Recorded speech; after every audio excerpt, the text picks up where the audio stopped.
E o Maria Maria ganhou esse prêmio, ganhou essa pontuação, 96, o que deu a ele a medalha de ouro, que de 95 a 100 pontos, o vinho fica com medalha de ouro. Se ele tira 94, já é medalha de prata. Uhum.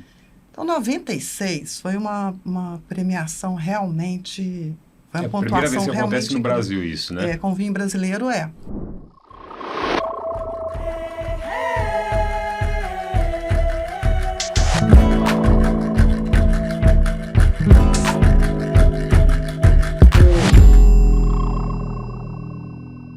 Se muito vale o que já feito, mais vale o que será. E o que foi feito é preciso conhecer melhor para prosseguir. Com as aspas de Milton Nascimento, a gente começa mais um episódio do Janela Lateral, sua vista para horizontes que inspiram. Eu sou Cláudio Carneiro e hoje a gente vai abrir a janela para deixar a criatividade mineira entrar. Ele nasce de uma teimosia, de uma desobediência botânica, um líquido que aprendeu a enganar o tempo, invertendo a lógica das estações para encontrar no frio das montanhas o seu sol particular. Em Minas, o vinho não é só bebida, é um ato de insurgência engarrafado. Carrega a memória de uma rainha que o proibiu, dos monges que produziam em segredo, de uma diamantina que era referência antes do sul e, como tudo que é mineiro, soube esperar no silêncio para depois surgir com tudo na hora certa. Essa revolução tem nome, poda invertida ou dupla poda. Uma astúcia encabeçada por Murilo de Albuquerque que ensinou a videira a dar seus melhores frutos no inverno. Na mesma terra que brota o ouro negro do café, tem espaço para inventar novas cores preciosas como a safira roxa da uva, provando que nosso terroir, além de atitude, tem, acima de tudo, vocação para o brilho. Mas essa história não se conta apenas da porteira para dentro. A mágica que começa no vinhedo só se completa quando atravessa toda uma cadeia de afetos e ofícios. No olhar do agrônomo, na sabedoria do enólogo, na boca do sommelier e na ponta final, nas mãos de quem viabiliza o encontro da garrafa com a taça. E para guiar a gente hoje, temos aqui dois mestres dessa cerimônia, o Pablo Teixeira e a Dulce Ribeiro. No Cabernet Botequim e no Rex Bibend, restaurantes de extremo sucesso em Belo Horizonte, eles são mais do que promotores da causa. São educadores do paladar e fazem um esforço diário para provar que tudo que é nosso tem um valor inestimável. Com eles, a gente fala de história, de inovação, dos desafios de dar taça à mesa e do futuro desse vinho que vibra e enche a gente de orgulho e emoção. Bom, agora, muito bem-vindos, Dulce e Pablo, ao Janela Lateral. Que bom ter vocês aqui. Obrigada. Muito obrigado pelo convite. Vamos lá falar de coisa boa e coisa que vocês entendem. A gente bateu um papo antes, teve sessão de vinho essa semana com o Eduardo lá da Maria Maria. Né? Foi uma maravilha, mas eu tô aqui, chamei para vocês aqui para a gente mapear esse momento que é tão importante, né? Dessa profusão de vinhos mineiros que estão acontecendo, quais são, de onde vem, quais são os desafios, o que tem para falar, que eu sei que é muita pauta em volta deles. Então, obrigado mais uma vez, mas eu queria aproveitar vocês aqui para falar um pouco, primeiro de vocês, assim, né? Como é que vocês conhecem, o que é o Cabernet, para quem não conhece, o que é o Rex Bibend, para quem não conhece, ou deveria conhecer, porque são restaurantes fantásticos. E por que eles existem? Quer começar? A pergunta tá fácil. Não. Primeiro, eu queria dizer que eu adorei esse texto que você fez. Que bom. E que ele vai ficar aqui borbulhando na minha cabeça. Eu vou precisar de de lê-lo vocês, depois. É todo seu. Nossa, foi uma síntese realmente muito bonita. Parabéns. Que bom. Agora a gente promete, então nós temos que entregar essas pautas aí, Não, né? ele está aqui ainda na minha cabeça, boiando. Que bom. Vou passar para o outro assunto. Realmente, seu. Parabéns. Obrigado. E outra coisa que você falou aí, que mapear o momento... É tudo que eu gostaria, de mapear o que está acontecendo, porque nós estamos meio que no olho do furacão dos acontecimentos, e eu acho que isso não é uma hora fácil da gente entender realmente o que está acontecendo, né? Uhum. Nós estamos, literalmente não, né, gente? Mas nós estamos no olho do furacão. Eu digo isso porque recentemente, exatamente no dia 18 de junho, nós subimos da premiação do Maria Maria, do vinho Isabela 2023, e isso foi uma coisa assim, muito impressionante. Essa premiação foi uma premiação impressionante. Para quem não sabe, 18 de junho, a gente recebeu a notícia que o Maria Maria ganhou, Maria Maria Chirá 2023 Isabela, ganhou 96 pontos na Decanter, que é um concurso que acontece em Londres, que é um dos concursos mais respeitados mais sérios desse mundo do vinho. É um concurso que acho que todo mundo, né, Pablo, assim, respeita. Porque os outros a gente já fica em dúvida, já tem um olhar assim, nossa, tá tendo concurso demais, nossa, esse negócio de pontuação. Mas esse concurso, eu acho que ele permaneceu permaneceu não, ele acumulou respeito. E o Maria Maria ganhou esse prêmio, ganhou essa pontuação, 96, o que deu a ele a medalha de ouro, que de 95 a 100 pontos, o vinho fica com medalha de ouro. Se ele tira 94, já é medalha de prata. Uhum. Então, 96 foi uma premiação realmente... Foi uma pontuação primeira vez que realmente acontece no Brasil isso, né? Com vinho brasileiro, Legal.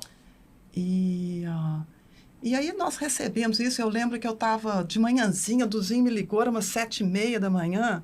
Ele nunca me liga às 7h30, nunca, né? Aí ele, meio eufórico, e assim, com um discurso já meio pronto, agradecendo para mim, que também participei disso. E eu não entendi na hora, que primeiro, acho que a primeira coisa para mim foi um alívio. Opa, não é nada de ruim que aconteceu. É bom. Então, deixa eu ver que notícia é essa. E eu não dimensionei na hora o que era, só também dei parabéns, que alegria do Zinho, tal. Bom, posto isso, começou uma revolução de vinho, de venda de vinho. Que máximo, gente. Como é imediato, assim, né? É imediato, foi imediato, assim, a gente vendeu, eu lembro que isso era Não, quando eu parei para fazer as contas, mentira, porque isso foi 18 de junho, quando ele me falou. E quando eu parei para fazer as contas, era 4 de julho, que era uma sexta-feira, eu já tinha vendido mais Maria Maria do que julho do ano passado inteiro, que né? Gente, que isso, sério. Que ele falou quando a gente sentou para conversar, né, nesse jantar, que ele decuplicou o volume de venda de uma hora para outra da garrafa, né? Dessa safra específica, né? Em menos de um mês, né? Então, que loucura. E como é que impacta na venda? Impacta todo mundo de uma hora para outra, assim, né? Incrível. Demais. Até na minha família, as pessoas não são exatamente muito envolvidas com vinho, eles começaram a desejar tomar Maria Maria. Então, eu estou falando isso, que é da minha micro bolha, até na minha vida comercial, eu estou no olho do furacão ainda. Muito legal. Então, estão vivendo os dois ainda em termos de Mas venda? é a segunda vez que Maria Maria ganha prêmio, não é? Exato, assim, esse reconhecimento 2017, internacional 2017 e que isso é importante para... Depois dessa premiação, dessa primeira premiação do Maria Maria, que foi um branco, né? Um Sauvignon Blanc. Eu acho que aí os olhos do mercado começou a ficar mais atento para esses produtos daqui, né? De Minas, de Mantiqueira, São Paulo. Aquela primeira premiação foi um divisor de águas na legitimação da qualidade do vinho, né? Legal. Foi o Maria Maria, foi essa... Bom, então... Essa história de mapear o momento, eu tô com essa... Mapear. Eu virei uma vendedora feliz que bateu meta, mapear sabe? Está no centro desse momento também, porque é uma cadeia, mais né? Vulgar. Eu virei uma vendedora que bateu meta. Assim, de uma hora para outra, bateu meta rápido, sem esforçar, sem pedir para ninguém. Vocês estão trabalhando nessa meta há um tempão, né? Porque é um trabalho de relacionamento, educação do público, né? Assim, imagino que não deve ter sido fácil o esforço de trazer esse vinho mineiro para o público que está acostumado com outros vinhos, acha que vinho português, francês, é o melhor, né? Assim, como é que vocês lidam? O Cabernet e Rex são restaurantes, vocês são sócios especializados em vinhos. Como é que vocês lidam na ponta com esse público que tem que ser formado e transformado ali? Tem que ensinar, né? Assim, na verdade, acho que teve uma época que era mais por curiosidade. Hoje o cliente já entende o que quer consumir. Uhum. E acho que já valoriza o produto e já sabe o que esperar daquele vinho. Mas acho que ainda tem um fator novidade quando pensa na colheita de inverno, na dupla poda, Sim. que vai além de Minas Gerais. Tem esses vinhos que eu só fui ter contato depois que a gente abriu o Rex, que a Dulce tinha um estoque. Que são os vinhos de Goiás também, que são tudo da Amprovin, né? Que faz... Que é uma associação. Que é essa associação produtores, dos né? produtores de vinhos de inverno, né? Colheita de inverno. Aham.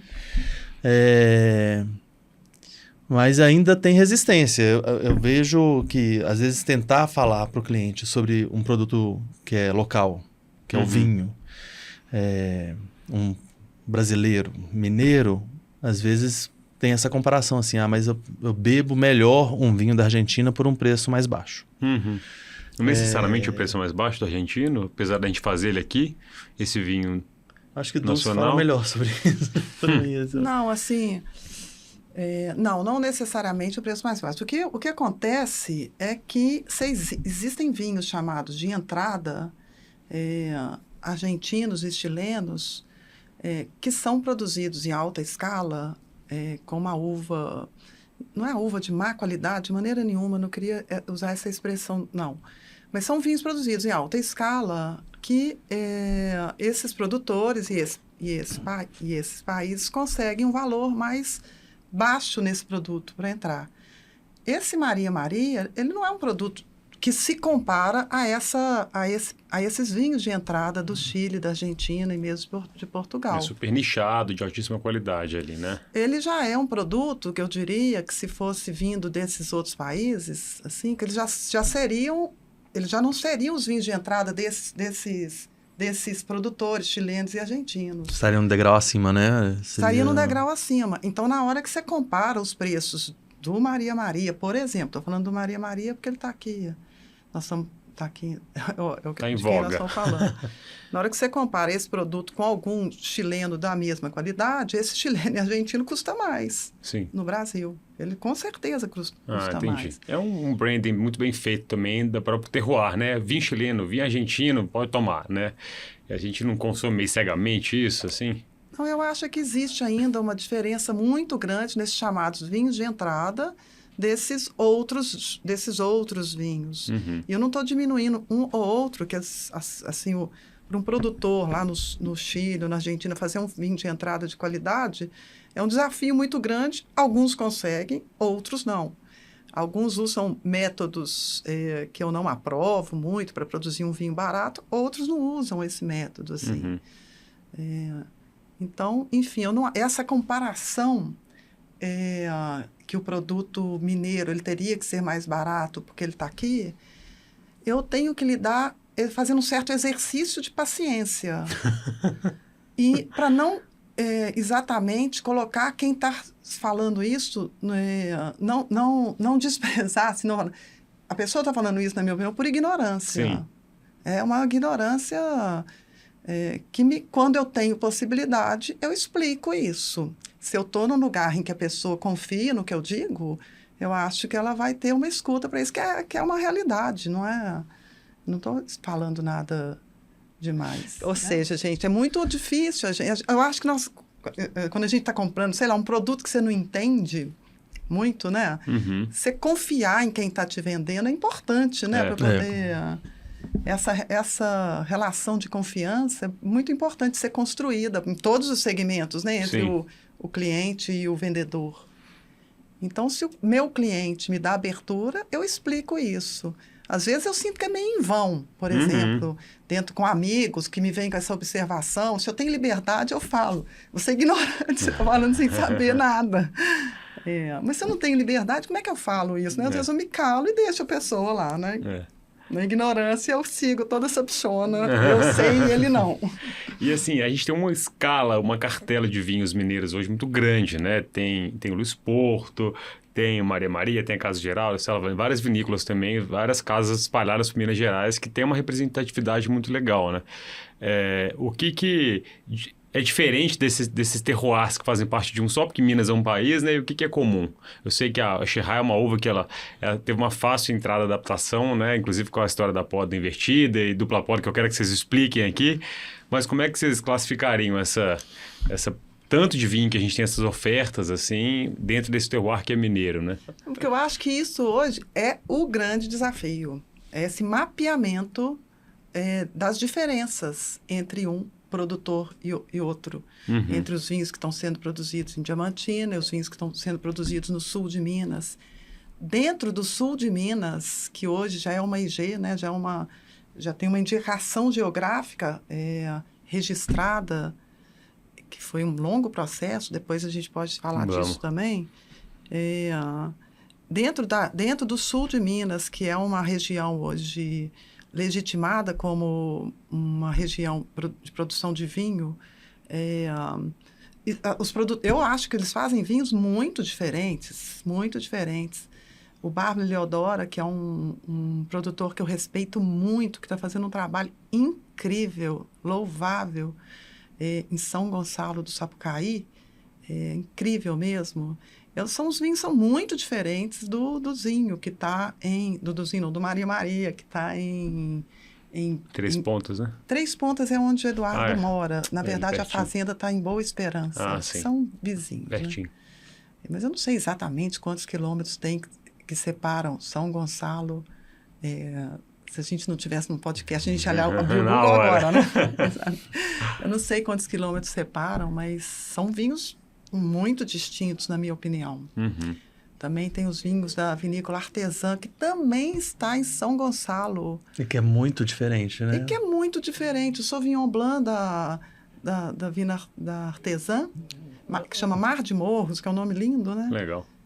Mar de Morros também é um vinho muito diferente do Sauvignon Blanc, do Bárbara Leodora, que é vizinho de Cerca. Cerca. Olha que legal. São os dois de E o que São difere, Gonçalo. assim, o processo de produção, de colheita, de plantio? O que está ali caracterizando essa identidade de cada um? A uva. A uva nasceu numa condição... Não, pode ser que no processo de vinificação também pode-se produzir diferenças nisso. E nós temos um outro elemento aí entre esses dois, que a enóloga é a mesma. Olha que legal. Eles são vizinhos de cerca com a mesma enóloga e são vinhos distintos. Mas a mesma uva? A mesma qualidade de uva. Mas é a mesma variedade de uva, são vinhos diferentes. Que viagem, gente, que legal. É. Então tem mão aí, né? Tem mão, tem processo, tem anóloga, tem um agrônomo, né? E a própria... É essa história do terroir, né? É. Assim, exposição solar, dependendo da composição do solo. O que acontece climaticamente num lado da montanha é muito diferente do que acontece climaticamente no outro lado da montanha. Né? Muito Se você pensar que um pode pegar o sol da manhã, o outro pode pegar o sol da tarde. Nesse nível de detalhe, assim, né? Influencia. Eu estava falando com o Eduardo também, lendo um pouco sobre... Tem uma frase que é famosa, já não vou lembrar quem que é, de onde se produz café, se produz vinho, né? Que eu acho que tem muito a ver com essa nossa altitude, com a química da terra também, né? E eu conversei com alguns sommeliers para estar aqui conversando com vocês hoje, e que falaram que tem, vocês vão me corrigir se estiver errado, mas tem um sabor, entre aspas, de café no vinho mineiro, assim, né? Por essa proximidade, isso confere ou não? Vocês conseguem identificar isso? No vinho eu nunca prestei atenção, não. Mas no espumante já vi casos. Já vi casos. Você sentiu, Pablo, na boca? Senti aroma de café. Ou algum tipo de acidez específica parecida, né? Porque as produções de vinho estão muito próximas ou complementares à produção de café em alguns casos, né? Como é o caso do Maria Maria, né? É uma fazenda que produz café e aí muda de cerca até produzindo vinho ali, né? Então arranca... E bota videira, né? É verdade. É meu sonho. Tira esses pés de café daí. Agora eu quero uva. Porque o Eduardo tá me contando, né? Sobre... É uma fazenda que tem que gerar negócio, né? E o produtor de vinho mineiro, ele é mais jovem, vamos dizer assim, né? Tem 20 anos, que essas empreitadas estão acontecendo com mais efervescência, assim, vamos dizer? Não tem 20, não. Não, né? Não. Tem 20, não. Nós estamos em 25, né? Eu acho que quando... O Murilo chegou do doutorado dele na França, que ele trouxe essa tecnologia para o mundo dos vinhos, né? Para o mundo das videiras. Eu acho que foi 2002. Então, nós estamos falando de 23 anos atrás que ele trouxe a tecnologia. O primeiro vinhedo de dupla poda, que que produz hoje o Prógono, que é um vinho produzido pelo Murilo, Regina. Eu Eu acho que de quanto que ele é, Pablo? Você sabe? 2008? 2007, eu acho. 2006, não sei, por aí. É o primeiro é o vinhedo mais antigo de dupla poda de Minas Gerais. Está próximo a Três Corações e é do Murilo Regina, que ele produz dentro da estrutura dele lá, que é do Primeira Estrada, né? Ou do Estrada Real, que é o nome que a vinícola tem. Ah, sim. E o Murilo é essa pessoa-chave, né, nessa produção, né? Nessa técnica da dupla poda, da poda invertida. Eu queria que vocês estudem um pouquinho aqui, mas queria que vocês contassem para quem não conhece o que é a tal da dupla poda, que é a mesma coisa que poda invertida, por que elas são a mesma coisa? Você conhece ele pessoalmente? O Murilo Regina? É. Não? Ah, tem que conhecer, gente. Ele é muito divertido, uma pessoa realmente encantadora e muito eloquente e fez um trabalho incrível, que foi não só de trazer o conhecimento para esse mundo, assim, ele foi para fora, estudou, e ele era um funcionário público da EPAMIG, com uma então, parece que eu não sei, assim, um funcionário público Caxias, na EPAMIG, ele aposentou na EPAMIG, e ele foi para fora fazer esse doutorado.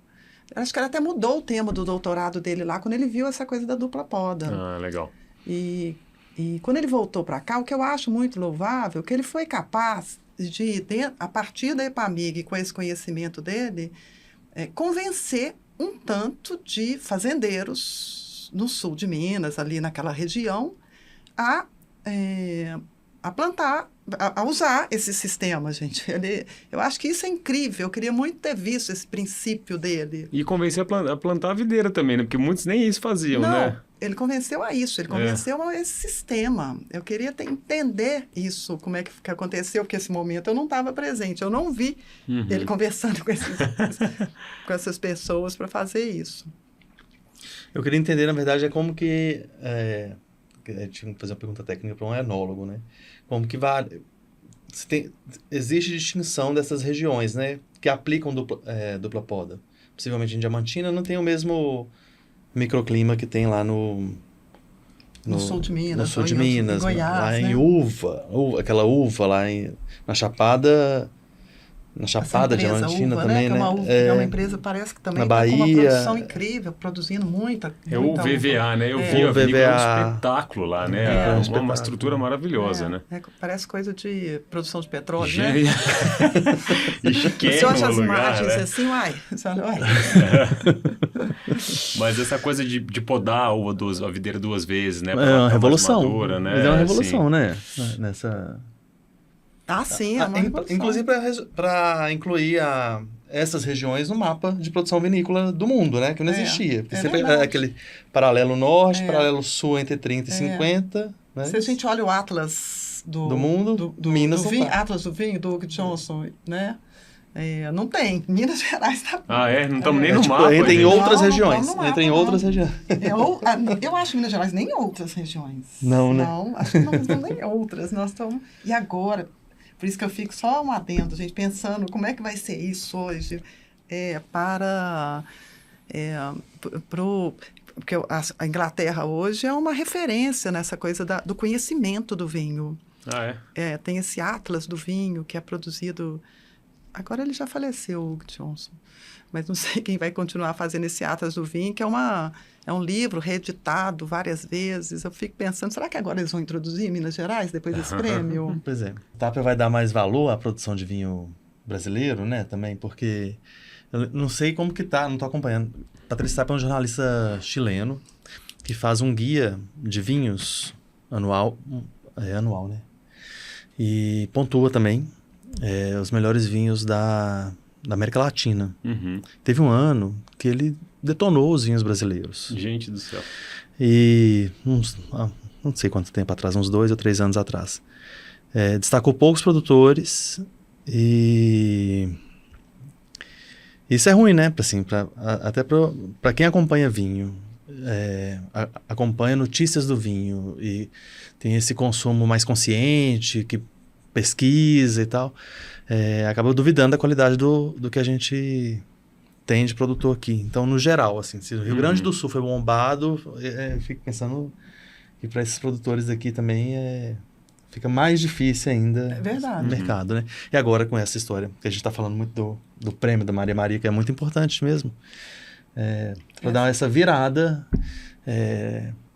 na percepção do consumidor, né? Sim. A Chirá, né? Fala Chirá ou Serra? Chirá, que fala? Pode falar as duas, Pode mas falar aqui é as duas? falada, aqui é Sirá. Serra. É. Ela que foi essa protagonista, né, da entrada dessa disseminação da dupla poda, da poda invertida, e eu estava pesquisando que ela representa 80% da produção do vinho, essa uva selecionada para Minas, né? Que pode até ser um problema, porque fica muito tudo com cara de Syrah e tem menos espaço para as demais, né? Sauvignon Blanc, tem gente produzindo Chardonnay, enfim, né? Por que ela é tão boa para esse terroir? Assim, queria que vocês me explicassem um pouco essa coisa do clima, por que ela adaptou tanto, por que ela ficou essa grande protagonista dessa história recente, assim.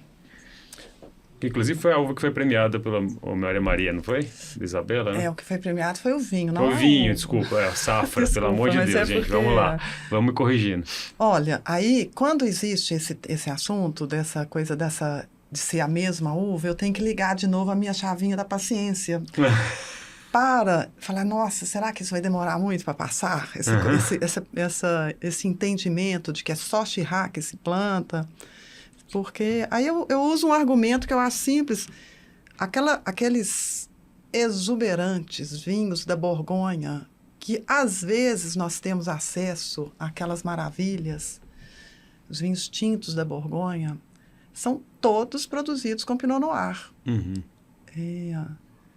Chambord-Musigny, o Romanée Conti, é tudo Pinot Noir. Ninguém sabe, todo mundo sabe do mundo do vinho, mas o fato de ser uma uva só não cria essa perspectiva. De que nunca tudo igual, criou, né? Que é tudo igual. Não é.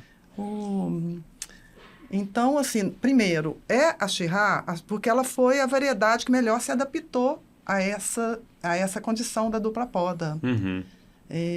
Foi incrível, porque outras variedades foram testadas. E a Chirá é a planta mais vigorosa, assim, a que apresenta mais saúde.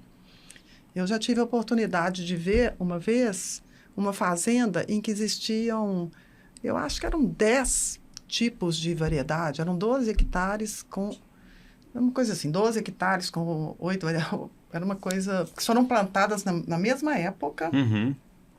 E estavam lá as videiras já todas com 5, 7 anos de idade. E na hora que você passava perto da lavoura da Chirá, se é que eu posso falar assim, dentro do léxico agrícola, a Chirá tinha uma outra condição. Era linda, era uma planta vigorosa, bonita. Que legal. E as outras diferentes, né? A Sauvignon também tinha uma beleza, assim, você vê, né? Uma pessoa saudável, sabe quando é uma pessoa saudável? Uma pessoa planta viçosa, saudável, né? É uma pessoa viçosa. Então, escolheu-se a Chirá porque ela foi a que melhor se adaptou. Como foi também o mesmo processo na Borgonha, com a Pinot Noir e a Chardonnay. Foram anos de tentativas com algumas uvas. Uhum. Tentativas caras, né? Porque Sim. plantar... Tem um tempo de maturação. Tem um tempo de maturação, tem uma da espera. planta absorver esses nutrientes, sei lá, né? O Eduardo me conta, do Maria Maria, que a Cabernet Sauvignon, que ele plantou Cabernet Sauvignon lá também, que, assim, teve anos que não produziu nenhuma uva. Ela não produz.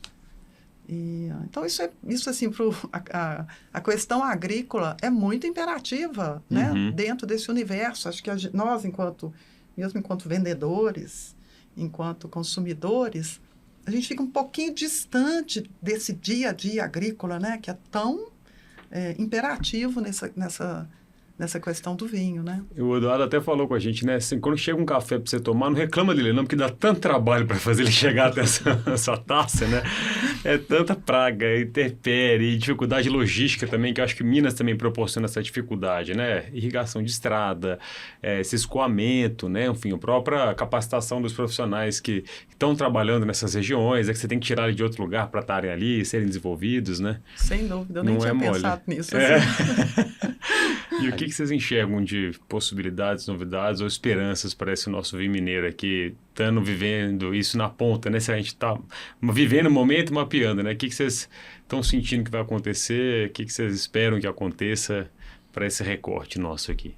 Eu penso assim, primeiro eu acho que as cartas de vinho nos restaurantes da cidade, eu acho que podem prestigiar mais essa história do vinho mineiro. Eu acho que tem que ser dado mais destaque e passar a ter mais produtos mineiros nas cartas. Eu acho que isso vai ser incrível na hora que isso acontecer. Uhum. E o meu sonho é ver um mapa de Minas, assim, impresso numa carta de vinho, com várias cidadezinhas desenhadas lá, uma ilustração maravilhosa.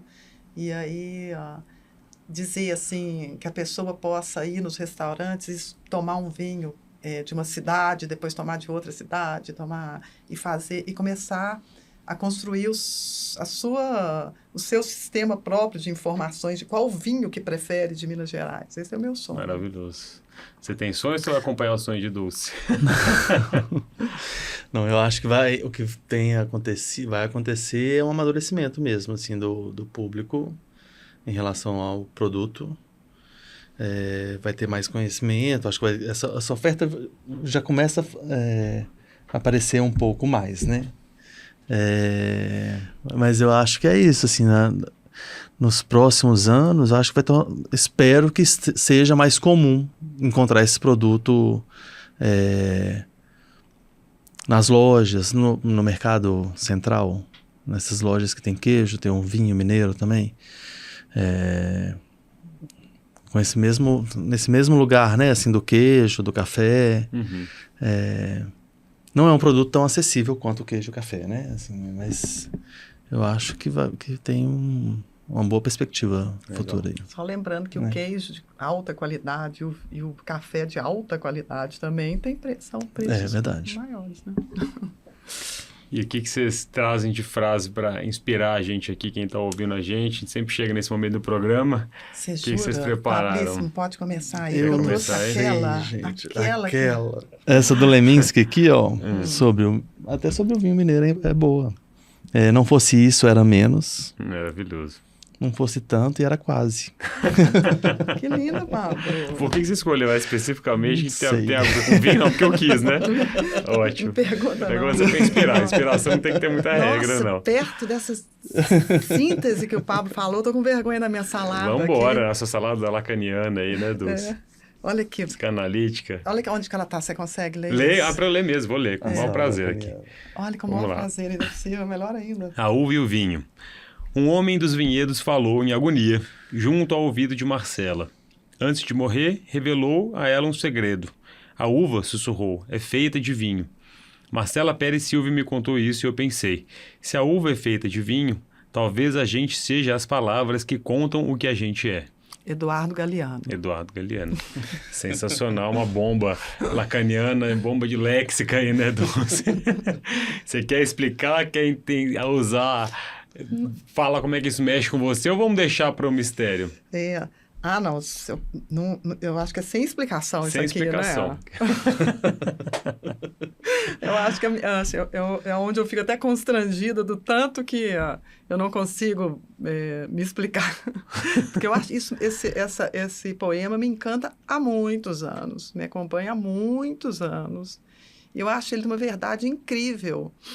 Quando é que você usa ele? Sabe aquela hora que acho que eu tenho que ter paciência com as pessoas que eu acho que eu sei, ela não sabe, eu não posso explicar? Eu acho que um dia eu vou conseguir fazer com que alguém goste desse poema também, sabe? Maravilhoso. Comigo. Como que eu encontro dessa dupla aí? Porque Rex Bibend são duas empresas, né? Vamos lá. Nasceu como distribuidora da Dulce e virou um restaurante recentemente. Declaradamente restaurante, né, Dulce? Isso, recentemente. Nomeado. Assumido. O Pablo assumiu. Literalmente, ele assumiu. Esse nome me veio também tem muitos anos, gente. Rex Bibend é o nome que sommelier tinha na Roma Antiga, né?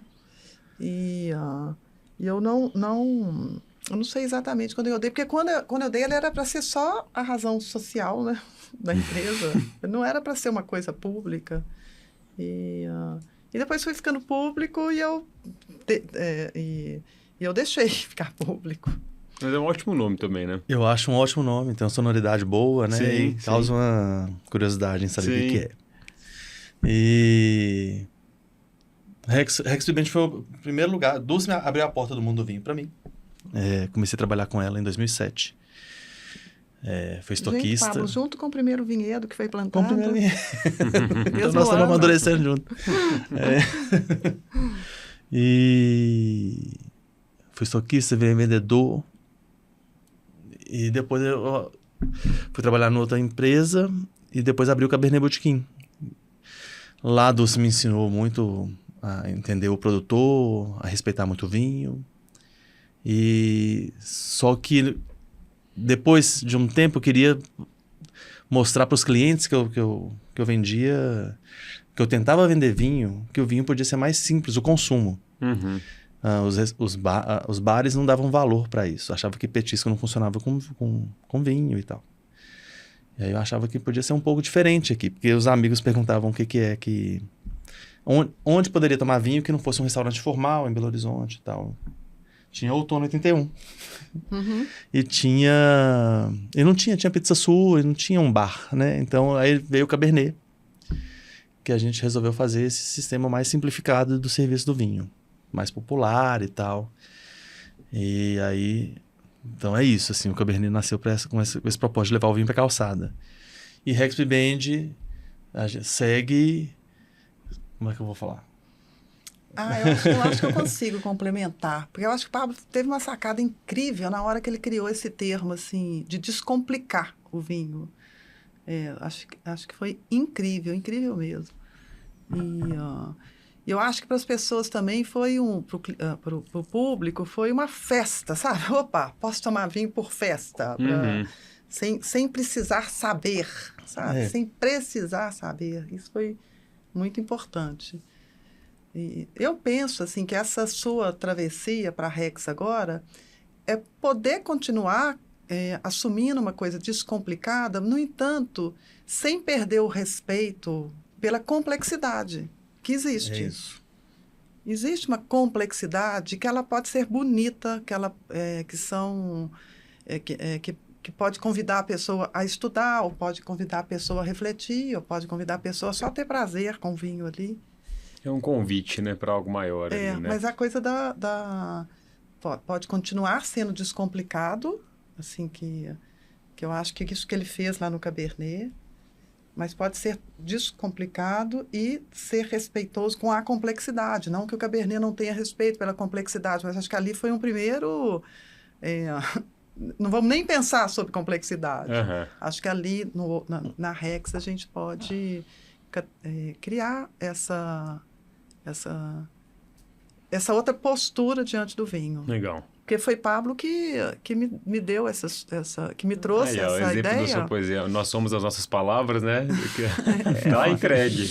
Vinhos de expressão, é incrível pensar que a pessoa possa refletir que expressão é essa e cada um construir o seu léxico. De novo, acho que a palavra que mais sintetizou hoje é léxico, né? Que cada um possa construir o seu léxico de experiência sobre o vinho. Eu acho que é isso que o Cabernet fez, assim, inicialmente, que a pessoa não precisava nem de construir léxico nenhum, que ela podia ir lá só farrear e tomar vinho, embebedar, que isso é uma delícia. E ali no Rex ela pode ir construindo o beabá dela. Isso é bom, isso não tem problema, isso não é exatamente complicado. Tem uma complexidade maior na hora que você tem que... Gostei dessa diferença. Não tem que ser complicado, mas pode ser complexo, que são duas coisas totalmente diferentes, mas são boas para explicar um pouco do que vocês estão propondo, né? Legal. Outro que a gente deseja, né? Exato. Porque acho que a gente vai fazendo também às vezes a gente não sabe exatamente o que a gente está vendo depois que a gente compreende, né? Talvez seja o sonho também de vocês também, essa descomplicação, né? Essa simplificação do que é complexo e para trazer mais gente para esse universo do vinho, né? Né? Fazer mais gente beber mais, entendendo mais e falando mais sobre o vinho também, né? Maravilha, gente. Muito obrigado por terem vindo aqui para esse papo ótimo. De sexta-feira. Realmente não precisava de ter medo. Não, tá vendo? Foi ótimo. Muito obrigado. Esse foi mais um episódio do Janela Lateral, sua vista para horizontes criativos de Minas. Segue a gente nas redes sociais, @suajanelalateral, e favorite o podcast na sua plataforma de áudio. A trilha sonora desse programa é da Mari Blue e a Joana Brandão colabora com motion e montagem de vídeo. Identidade visual criada pela Laura Scofield e a produção é do Jader Maia. Eu sou Cláudio Carneiro e não se esqueça de sempre preencher seu dia com novos ares. Até!